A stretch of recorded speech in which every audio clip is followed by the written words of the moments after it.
तुम जो गुस्सा भी करो तो मुझे प्यार लगता है जाने क्यों। 15,000 কোটি টাকার সম্পত্তি হারাচ্ছেন পাতাউদি পুত্র জনপ্রিয় অভিনেতা সাইফ আলী খান। কেন? চলতি বছর বেশ খারাপ সময়ের মধ্যে দিয়ে কাটিয়েছেন বলিউডের নবাব সাইফ আলী খান। 2025-এর শুরুতে নিজ বাড়িতে হামলার শিকার হয়েছিলেন এই নায়ক।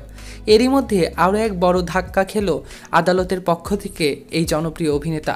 ভারতীয় গণমাধ্যমের খবর, পাতাউদি পরিবারের উত্তরাধিকার সূত্রে দাবি করা প্রায় 15,000 কোটির সম্পত্তি সরকার অধিগ্রহণ করতে চলেছে। গত শুক্রবার ভারতের মধ্যপ্রদেশের হাইকোর্ট খারিজ করে দিয়েছে সাইফের করা সেই আবেদন। ঘটনার সূত্রপাত 2014 সালে হয়েছিল। সেই খবর এখন অনেক দূর গড়িয়েছে।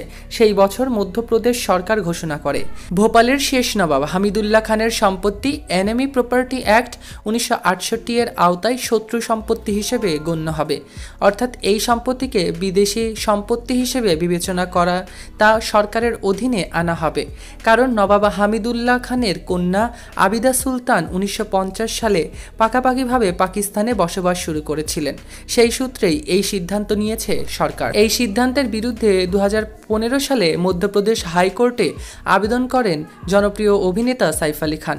দীর্ঘদিন স্থগিতাদেশ জারি থাকলেও 2024 সালের 13 ডিসেম্বর আদালত সেই স্থগিতাদেশ তুলে নেয়। অবশেষে এ বছর জুলাই মাসে সাইফের আবেদনও খারিজ করে দেন বিচারপতিরা। এই সম্পত্তি তিনি পাচ্ছেন না। কি এই শত্রু সম্পত্তির আইন? আসলে 1947 সালে ভোপাল ছিল এক প্রিন্সলি স্টেট, যার শেষ নবাব ছিলেন হামিদুল্লাহ খান। তিনি সাইফের বাবা মনসুর আলী খান পাতাউদির মাতামহ। তার 3 কন্যার মধ্যে যিনি বড়, সেই আবিদা সুলতান 1950 সালের পাকিস্তানে চলে যান।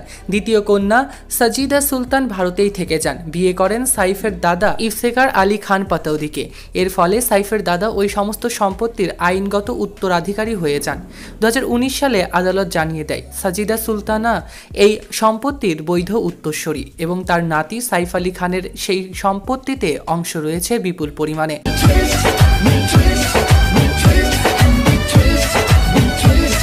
কিন্তু আবিদা পাকিস্তানে চলে যাওয়ায় সরকার এটিকে শত্রু সম্পত্তি বলে দাবি করে এবং সরকার নিজের কাছে এই সমস্ত সম্পত্তি রেখে দেওয়ার সিদ্ধান্ত নিয়েছে। আর এতেই ঘুম হারাম হয়েছে পাতাউদি পরিবারের সন্তানদের। আর এই সম্পত্তির উপর থেকে স্থগিতাদেশ তুলে নেওয়ার পর থেকেই নতুন করে সমস্যার দেখা দিয়েছে তাদের পরিবারে।